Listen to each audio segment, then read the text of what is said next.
All right. Hey, welcome everybody. We are ready to rock and roll today. We've got our webinar, 5 Steps to App Modernization. Pretty excited about this one. We're going to show a little bit more about the SDK today and some of the improvements we've made there. We've got a special guest today. Brian Lagunas is with us. If any of you are involved in our developer tools products, you know Brian from working on WPF. He's the owner of Prism, which is a very popular library for WPF developers. I think it has like 14 million downloads now, Brian.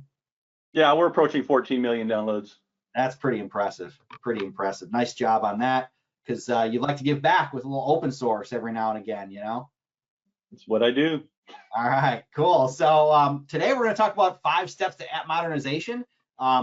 Today, Casey will be off camera. She's not going to participate in the presentation, but she will be answering your questions throughout our presentation today. My name is Jason Barris. I'm the Senior VP of Developer Tools at Infragistics.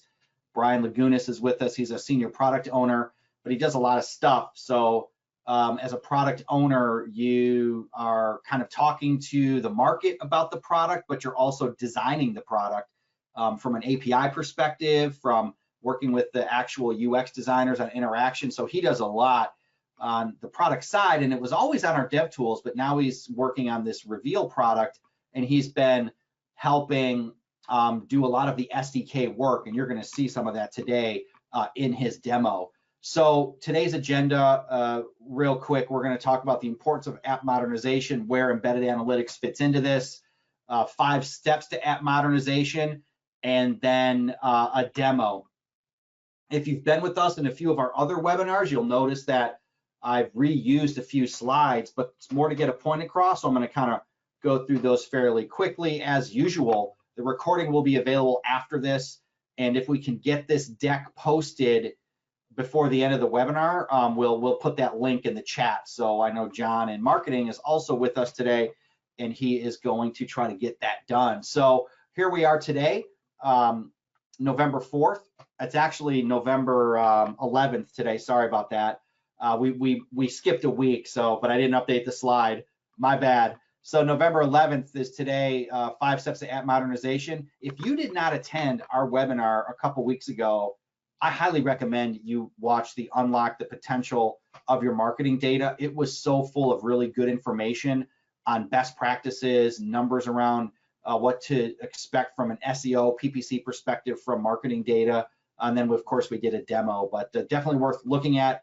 And then, of course, embedded analytics. Now, in 2 weeks, we've got a lot of customers and prospects asking, what about Reveal versus other players in the space? We're going to talk about that a little bit. And then we will, December 2nd, do another talk on embedded analytics.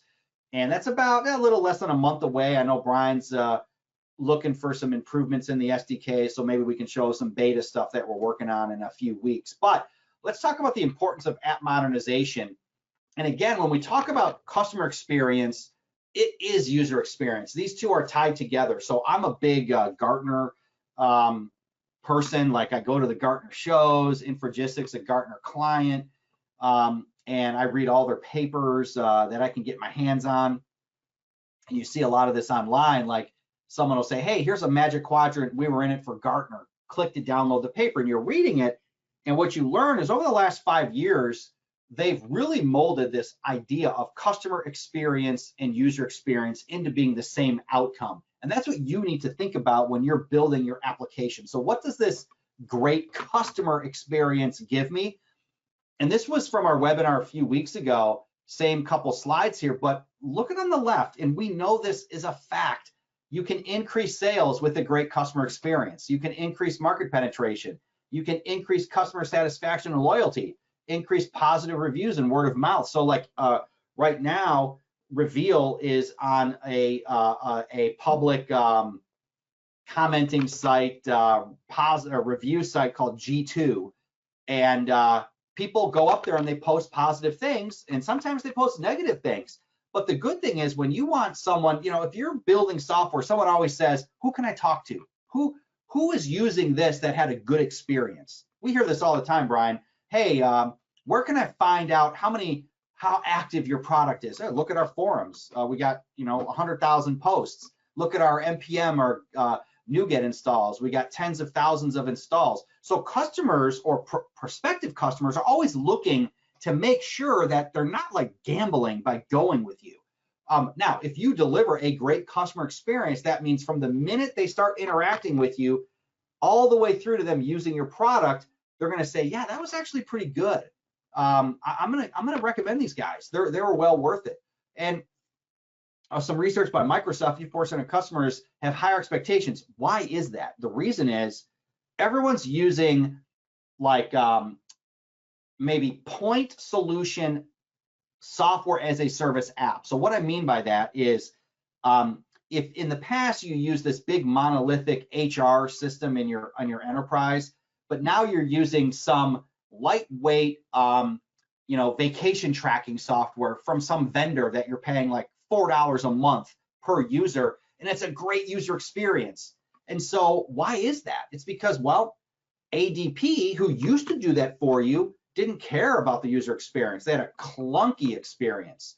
And so it opened up opportunity for all these people to say, hey, we can do this little piece better than ADP. Still use ADP. We don't want to do all that hard stuff in the back end, but we can do vacation tracking better.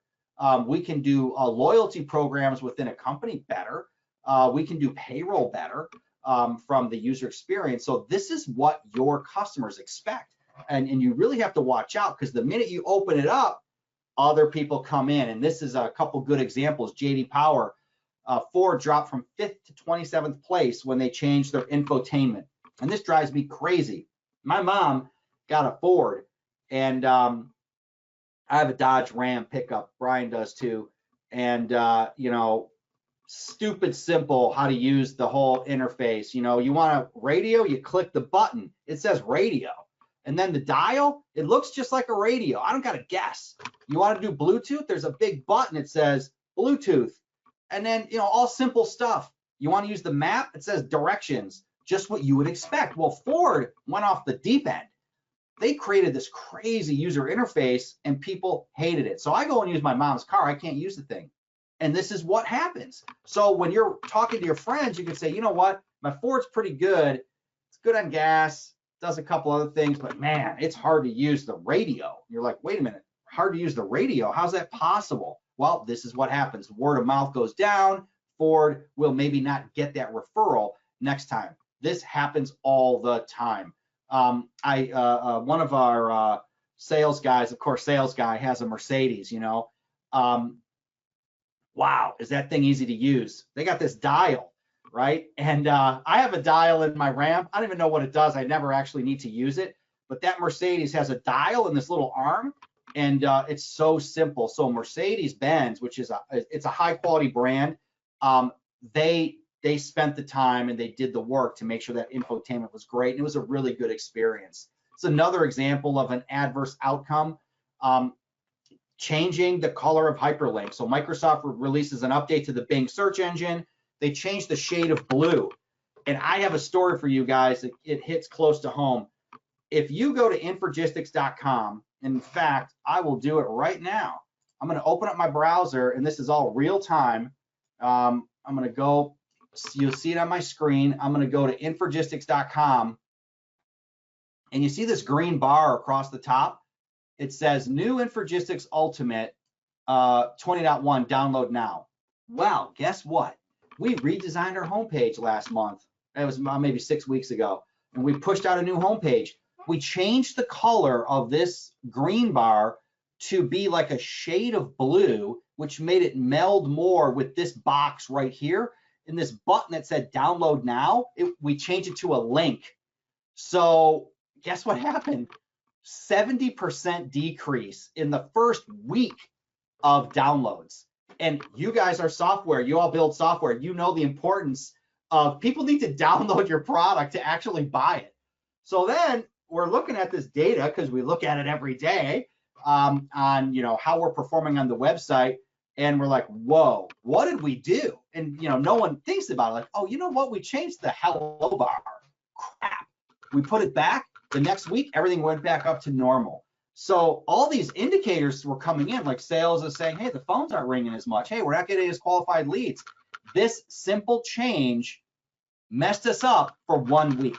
Can you imagine the amount of money? Who knows that we could have potentially lost for people not trying the product. So it's crazy. But anyway, this is what happens. So it's up to you to make sure this stuff doesn't happen. So when we talk about visualizing data, you know, this is what your apps look like. Brian and I spend a lot of time at customers, and we see this 1,000 times a year.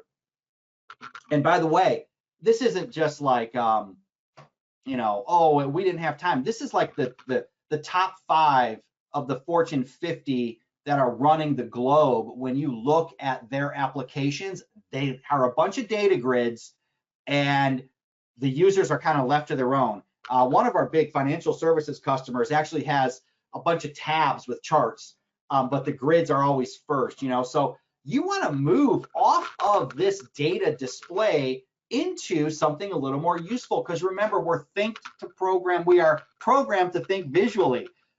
So if I say, hey, real quick, who is the in the medium height here? And you're like, oh my God, I got to do all this. Now I do a chart, and I can immediately see between Jack and Sandrine, they're around the middle. Stevie and Dr. Evil are up at the top in height. So the idea is I can go confuse people, or I can just in an instant give them something that helps them make a decision faster. So why does this matter? These are numbers you guys have seen before. I have to bring them back up. 65% of people are visual learners. We process images 60,000 times faster than text. It takes 13 milliseconds to recognize an image. And I was going back to how easy it is in a restaurant or a public place when you look at the men's bathroom and the women's bathroom. 13 milliseconds, you know where to go. Then you go to a Mexican restaurant, and they get clever with the girl with the dress and the guy with the hat. And you're like, I have to think. And you walk in, and you want to make sure you look around and make sure, oh yeah, that's configured correctly for a male or a female. So don't get clever when you're thinking about that stuff. But remember, people are looking at images and instant recognition. Text very difficult. And what we remember, and this is again, if you go back to a webinar we did back in April, I had some of this information in there, but you probably remember it because I'm using the same icons. They're a slightly different color, but they're the same icons. 75% spoken plus visual, we remember. So this is why data visualization is so important. And now it's not just stuff like some MIT guy did some research and oh, there's some statistics. Microsoft has been collecting data in Windows for over 20, 30 years. So everything you do in Windows, they're tracking. It's called SQUIM data. It's getting sent back to Microsoft. They have, you know, quintilobytes of data storage about human behavior, right? So what did Microsoft determine? That from 2000 to 2015 or 2020, the average attention span fell from 12 to 8 for human beings, which is a little bit scary. So for 12 seconds, can you pay attention to something without moving off, looking at your phone, thinking? How many times, Brian, are you trying to talk to your kids and you're saying, hey, look at that, and they're so stuck on their phone they don't even hear you? You know, it's like this happens to everyone. Every day, 100 times a day. So now, are we dumber? Are we like, no, we just have so much more noise happening. But the goldfish has a solid 9 seconds, and it's never changed. It's always been 9. So think about a goldfish. Even if you put a little food in there, they're distracted for a second, or there's a cat looking at them on the outside of the bowl. 9 seconds. Humans, 8. Think about that. So why continue down this path? So modernization makes things memorable. There's going to be a link in the chat to some videos that we have online around talking around data storytelling and white papers. But the idea is, if you can use the techniques in your application, not only will your users be able to make decisions faster, because that's the whole point of business intelligence, is I want to make decisions faster with all this data, but they'll remember. So you'll remember the arc of a chart. You'll remember the colors of a specific widget that it talked about, maybe search engine optimization results for a certain product for a certain day, or sales by product for a certain month, all through visualizing it. You will never remember it if it's a data grid. The numbers just kind of flow together. So we want to modernize with embedded analytics, and we know why. So besides all the research done on, yes, if I look at a chart, there is a 4 in 5 chance I'm going to remember that more than if you just gave me a data grid. But think about task switching. So what do you do today? Okay, I'm looking at this grid, and then there's a button, because we do this all the time with our Infragistics products, export to Excel. So you export to Excel, and then you have it in Excel, and then you're going to go create a chart. Wait a minute. Why didn't you just give me a chart in the first place? I just did a task switch. Each task switch might take only 1/10 of a second. That one took maybe a minute, but that reduces your productivity 40% or more. So when you think about how productive people are during the day, so like we have this conversation all the time, and anyone that manages a team, a marketing team, a sales team, a developer team, and I love it when someone says, what does so-and-so do all day? I'm like, wow, you know what? They do a lot. God, I can't even list all the things they do. Really? Because I never see their name in the chats. I never see their work. Well, honestly, they're getting pulled in 30 directions all day long, which means they probably don't have time to do some of that stuff that you might think they're doing, but they're doing 100 things. How many times have we heard that? Like all the time. Why? Because people are losing productivity task switching. So what if that person only did one thing all day and was not interrupted, was not task switching? Guess what? We'd hear their name all the time, you know? So Brian, you know, I could go days without talking to Brian. Man, oh man, what the hell is Brian doing? No one even asks, because I already know he's probably talking to a customer, fixing an API, redesigning a screen, talking to another customer, writing a sample for a customer, doing videos online, doing Twitch, like 30 things. So now you have to be very disciplined when that is your role, but for the average knowledge worker, task switching kills them. So we want to build our analytics into our products so they don't have to task switch. It's right there. It's a seamless transition from data to visualization. And that's really critical. And what does this do? It drives decisions faster. So McKinsey & Company did research on if I have data and it's transparent throughout my enterprise and we're using it in dashboards and we're collaborating, what is the real result? Is there really a result? Well, certainly there is. 19 times more likely to see profitable results. We see this at Infragistics. We made a change, like I tell in every webinar, 2006 to 2009, the company always had data, and it was always like the owner of the data had the hunch and he kind of won the argument. Then we switched. Everything's transparent now. All of our data is available to everyone. And sometimes I say to our CEO, I'm like, Dean, do we really want to show this data? Like, do we really want all the employees to see this piece of information? He's like, we have to, because if we don't, how can they do their job better? How can we win next time? I'm like, that's a good point. Share the data. So it's a cultural change, but the results are astronomical and they're proven. So there's research done on this, and we have actually a blog with all of this information called Data-Driven Decision Making with Reveal. And then you're really delivering more value to end users.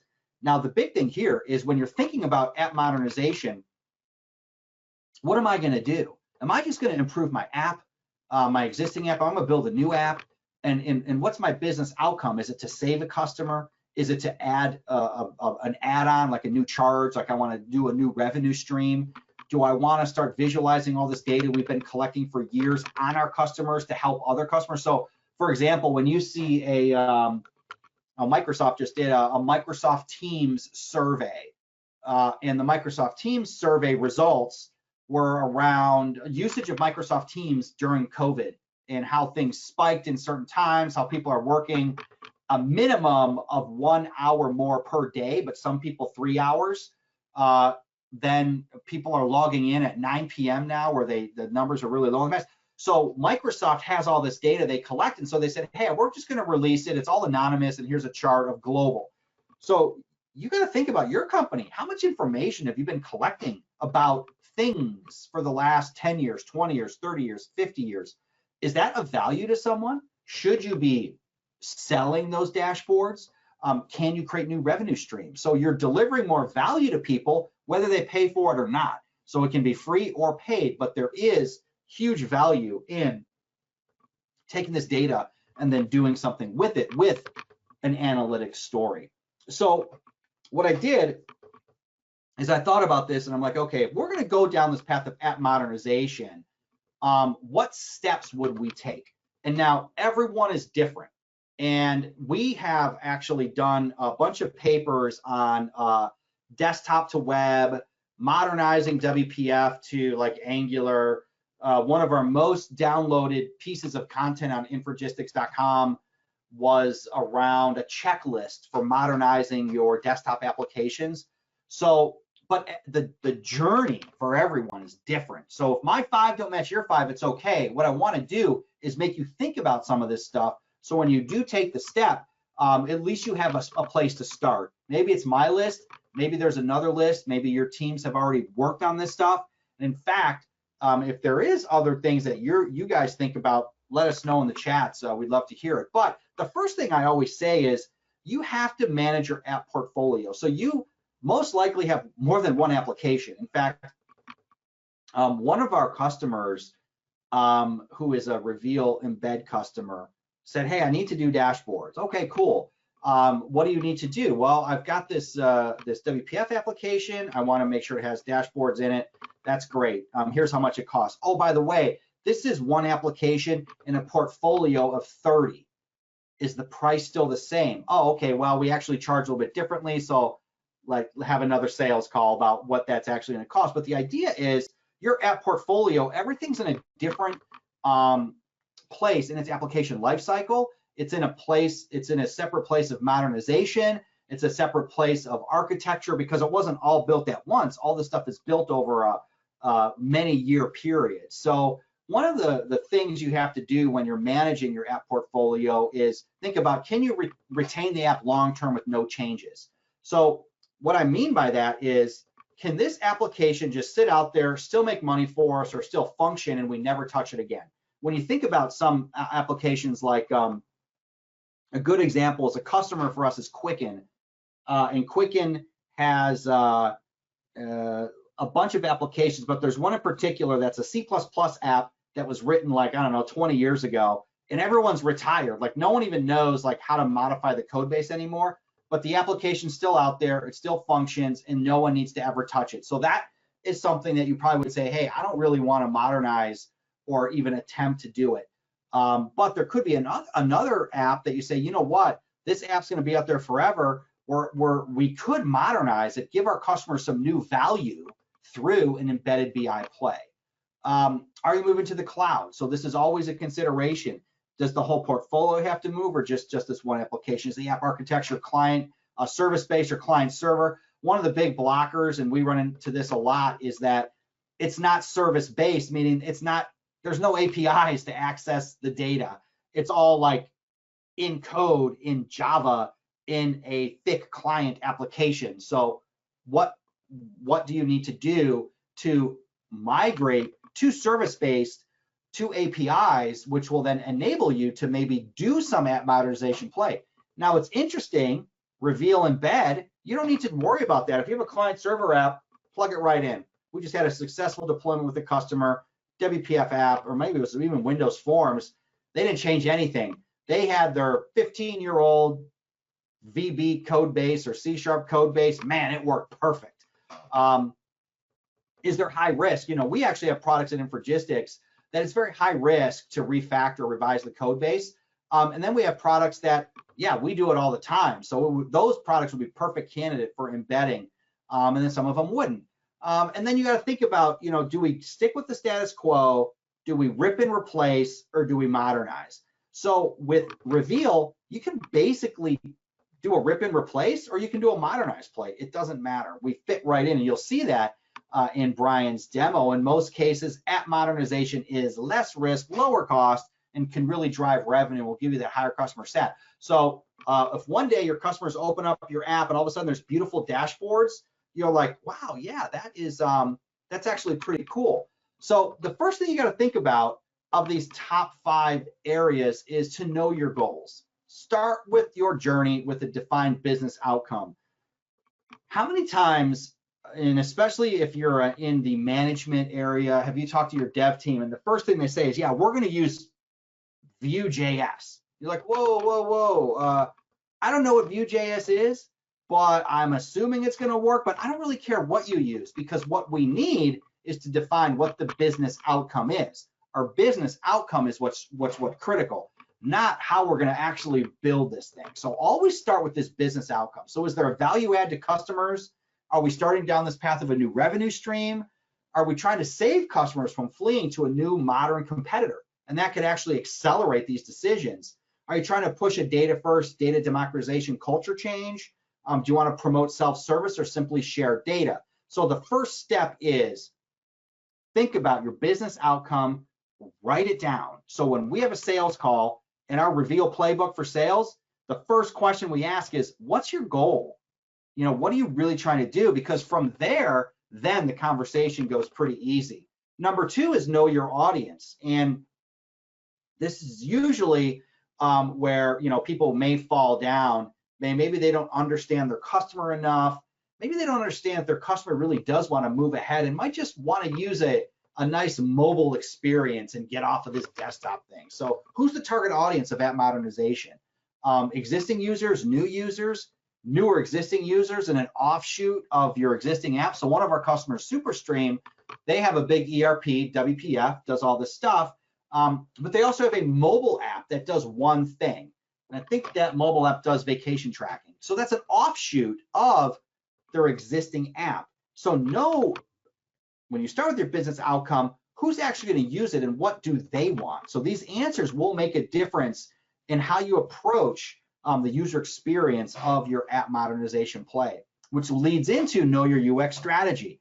There's nothing worse than when you double click an icon and you open up this app that you've been using for 5 years and it looks different, or the experience isn't the same.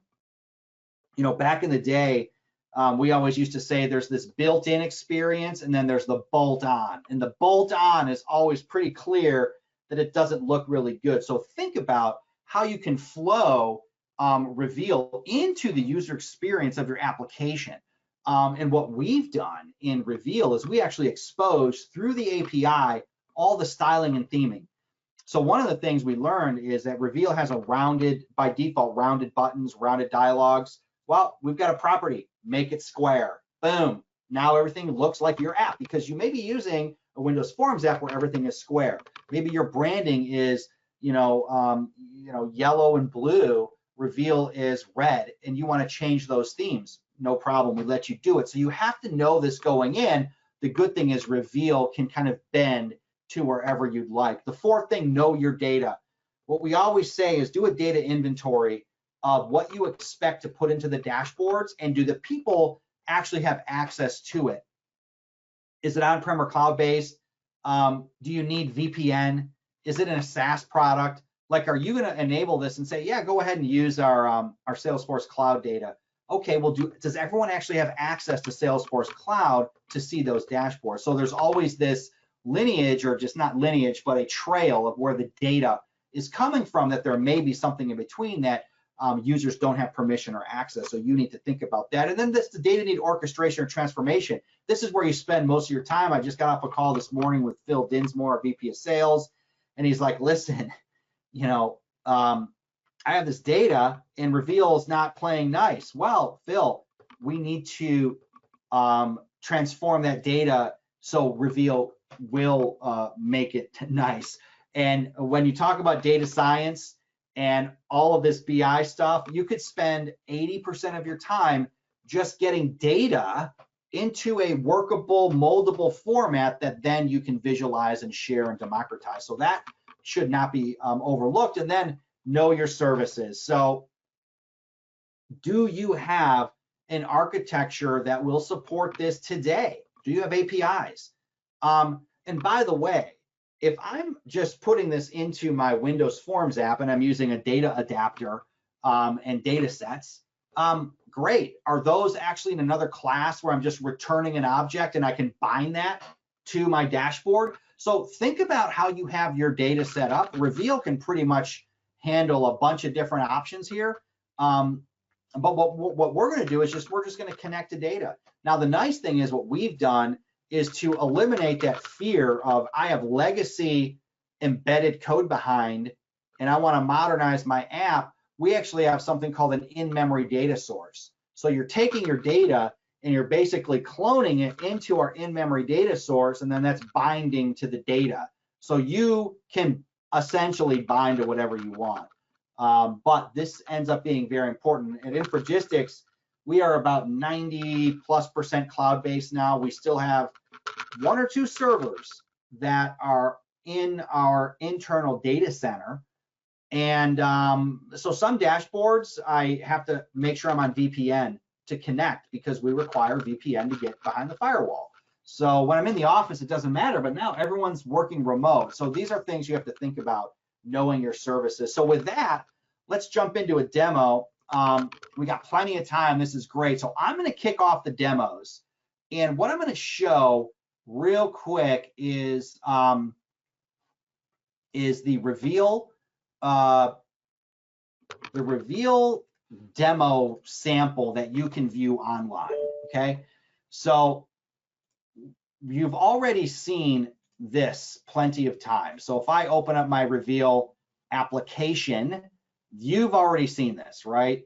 And you know we've got a lot of cool different visualizations, maps, charts, KPIs. You know, we do lots of neat stuff. I did this cool dashboard around iceberg sightings, which is pretty neat. All this map support. But anyway, this is the application. The application costs like per user a certain amount per month, right? It's a SaaS-based app.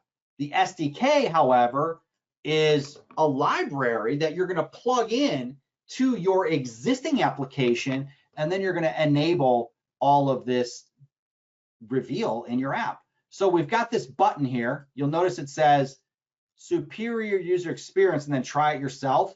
That's what I just clicked. And then I end up in this online sample. And what I want to highlight here is that this is reveal. Like I can go here. I've got my chart switchers. This is the SDK. So what the SDK enables is all of this capability that you normally believe you may have only had in the app, but although in a library that is in something that you can just stick anywhere you want. WPF, Windows Forms, web, iOS, Android, doesn't matter. But here's the thing. With an SDK, you're thinking, where's my part as a developer? Well, and that's why I want to highlight that this dashboard area, and if I close this out, and this dashboard here, this is all part of the SDK. Up here, I've got my application, right? So I took a couple screenshots earlier, and this guy here that I highlighted in red, that's your WPF code, your Windows Forms code, your TypeScript, JavaScript code.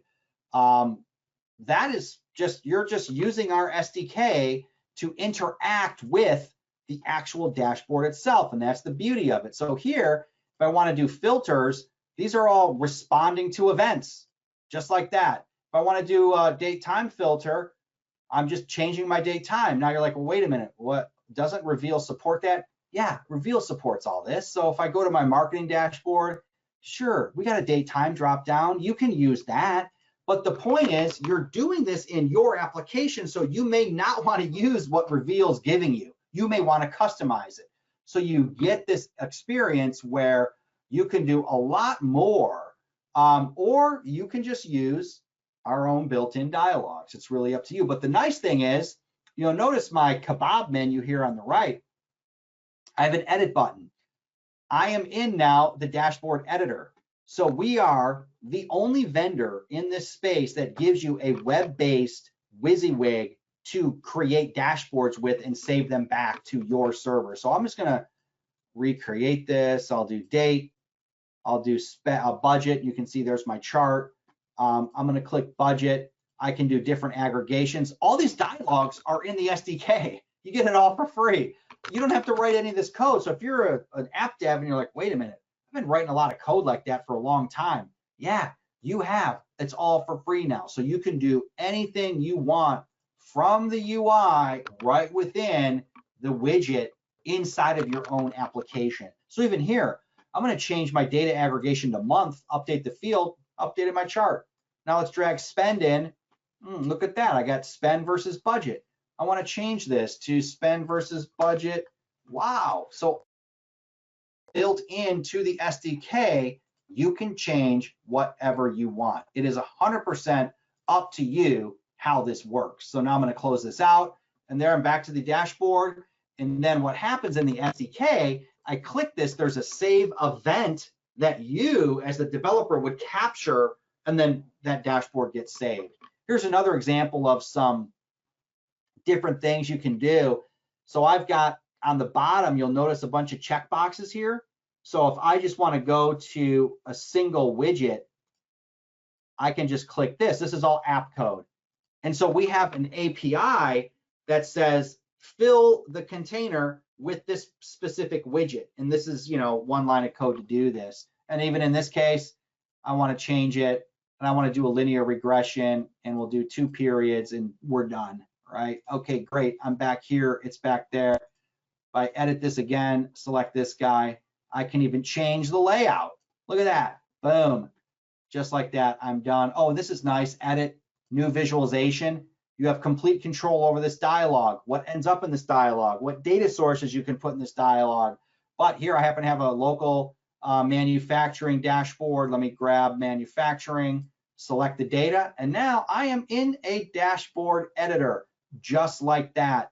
No lines of code to do this. It's all for free in the SDK after you implement this capability. So this is a completely like clean application. When you download the SDK, this is part of what you get. This is a web version of it. We also have a WPF version, and we have a Windows Forms version. I think, Brian, you could probably bring this up in Visual Studio when you do your demo, just to see what you get. In fact, I think I might actually have it save you that grief. Let's see, elections. Oh, reveal SDK. Look at that. So let's open this guy up.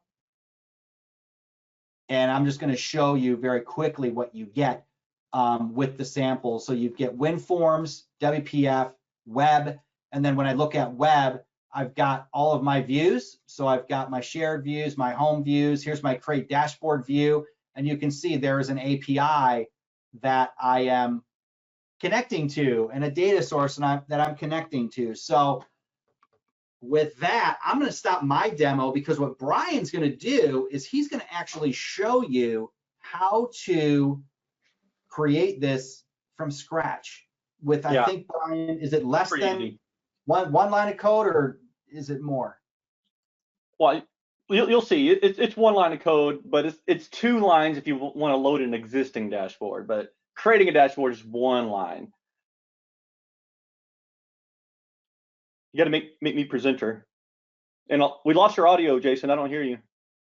All right, now you are the presenter. I am going to stop sharing, so you can take it from here. Okay, hopefully I got the right screen. Do you see Visual Studio? Yep. Okay, so what I have here is a simple blank WPF application. It was just file new. And so my first step to embedding Reveal into my application is I need to add a NuGet package. So I'm going to go manage NuGet packages on NuGet.org. I'm going to browse for Reveal. Already done it. .SDK. I'm going to find my WPF trial, which everyone watching this can get right now because it's on NuGet. And really, the longest part of this demo is actually installing the NuGet package, which is quite funny. But what's going to happen is, of course, it's going to find all its dependencies, accept the license. It's going to install all the requirements, all the dependencies, everything that's needed to run the Reveal embedded SDK in your application. So that's all done. We're installed. I'm going to open up my main window here. Let's just do a build. I always do a build when I add a NuGet package. It's just habit. And so now what I'm going to do is I'm going to look at my toolbox, and I'm going to see what I have. Oh, look, here's a Reveal SDK control that I'm just going to click and drag into my view here. And of course, I'm going to reset my layout because no one wants all that mumbo jumbo in there. So we have a Reveal view. So I'm going to give this a name because I'm going to be manipulating this in code behind. Let's go to the code behind.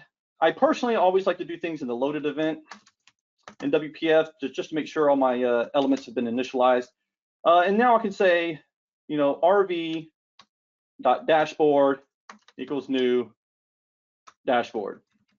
Okay.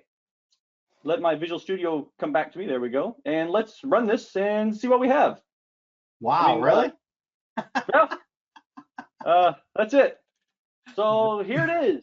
Here's Reveal. And now I can start creating dashboards. Like, okay, I'm going to edit this dashboard, my dashboard, right?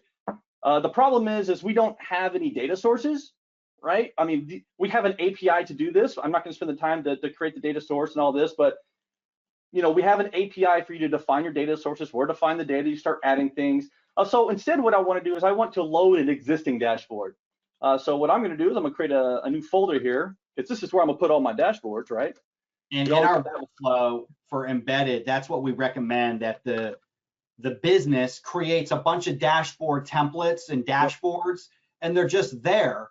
So then what's happening is based on the user's login, it's their data. Like they have access to certain data, certain backend. So the workflow to actually get to the dashboards is really about loading existing dashboards.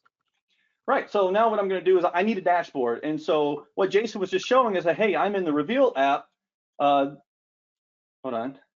I'm going to launch the WPF app, actually. Jason was showing the web-based Reveal app. Well, this is the WPF-based Reveal app. And say, for example, hey, I like this marketing dashboard. I want to embed this in my application. So I'm actually going to export this dashboard. I'm just going to export it locally here. We'll save that. I'll close that out. And then I'm going to drag it. Actually, let me open this folder, right? I'm just going to drag it from a desktop right into my dashboard folder. And let's add it to the project. So I'm going to include this in my project. We want to make sure we set, because this is a file, this is content, and we want to copy if newer, right? So, okay, so now we have our marketing dashboard. It's an R- file. And I want to load this file into my dashboard when the app starts. Okay, well, let's start by creating a file path. We have to find this. And one thing I have to do is I got to get rid of that shapes. And you'll see why in a minute. Actually, let's get rid of all those. Because we're going to say path, right? And it's not drawing, it's system.io.combine.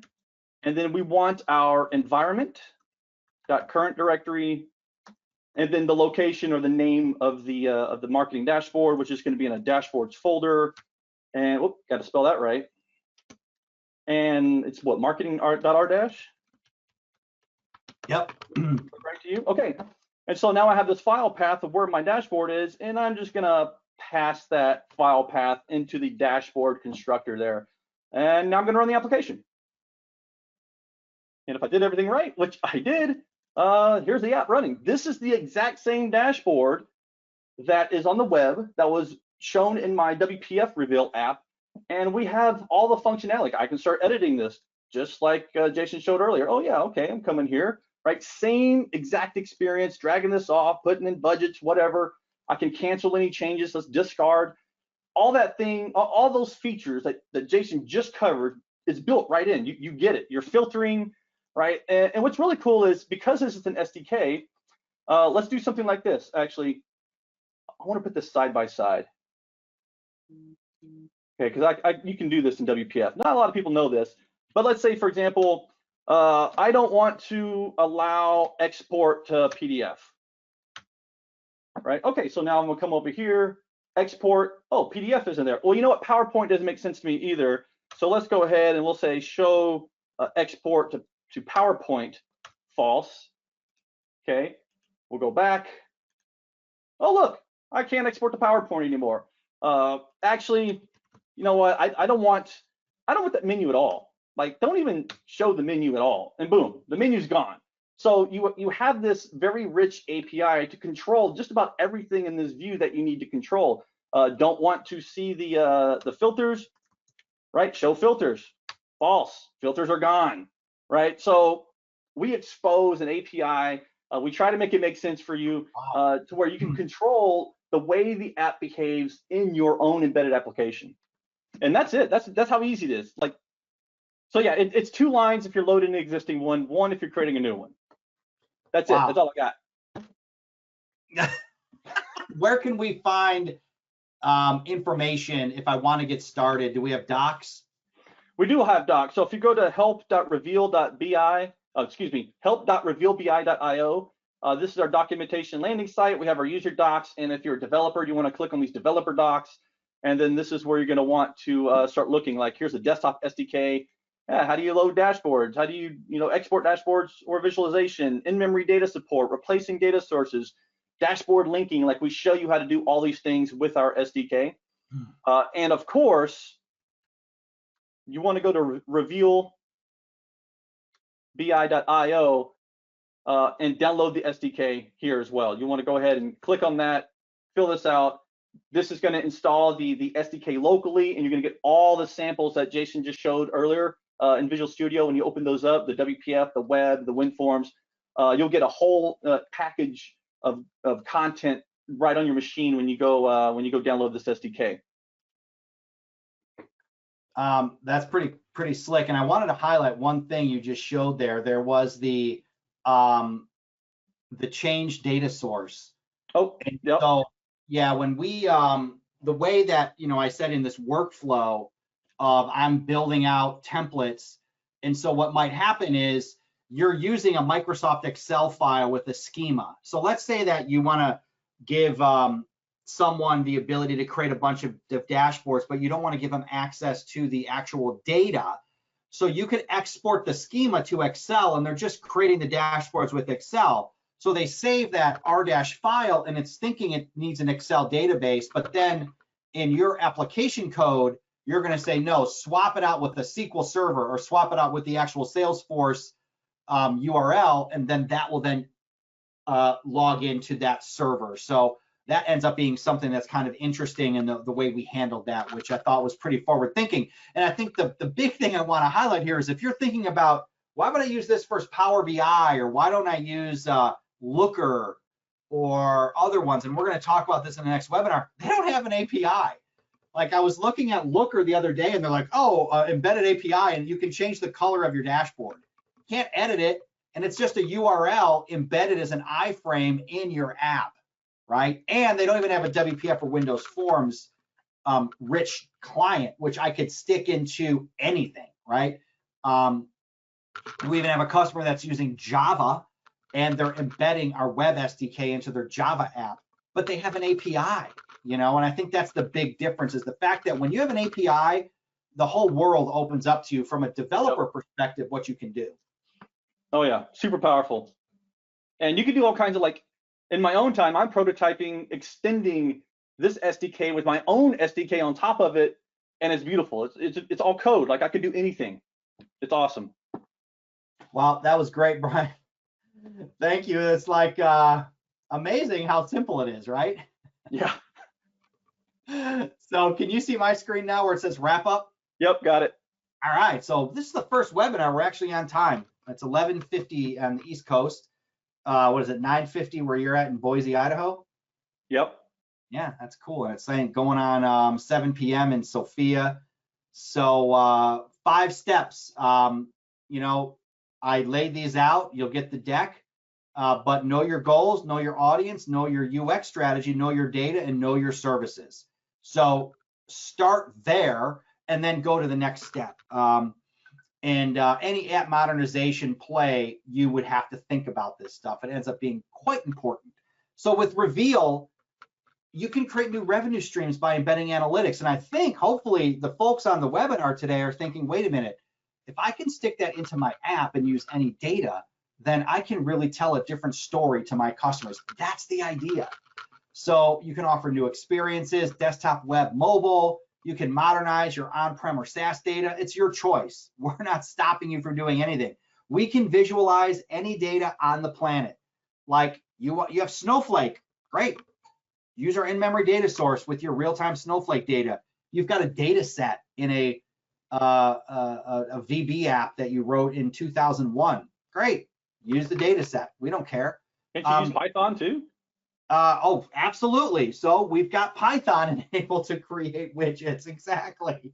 So we don't have a Python SDK, but you can create any widget in Python. So think about that. Pretty wild. Oh, my data scientists want to create a bunch of widgets. Great, just use Python. You can deliver pre-built or self-service, and you can go as deep as you want in terms of cost and features. Brian just showed you like removing features. And let's say you're saying, I want to add value and charge for it. You can say, well, it's $10 more a month to enable the kebab menu. Oh, okay. $10 more a month to enable these sets of services. So you think about how you want to approach your customers with this story. We don't limit you. It's up to you.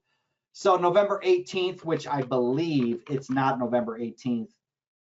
What is the date for the next webinar, Casey? If you are online, you can chime in, but it's got to be, I don't know. I think we picked the 2nd.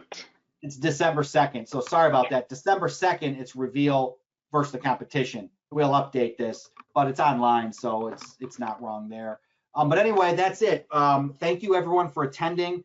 Please use Reveal to modernize, to drive your app modernization strategy. Hopefully today you saw how easy it was and sort of the flexibility. Contact any one of us or sales@infragistics.com for a demo. So we're on standby. We will stay online and answer any questions for the next few minutes or so. But I want to thank everyone. I want to thank Brian for joining us today, for showing us the Reveal SDK. And we look forward to having you on these webinars again, because I think it's really valuable to really get that developer perspective. So thank you, everyone.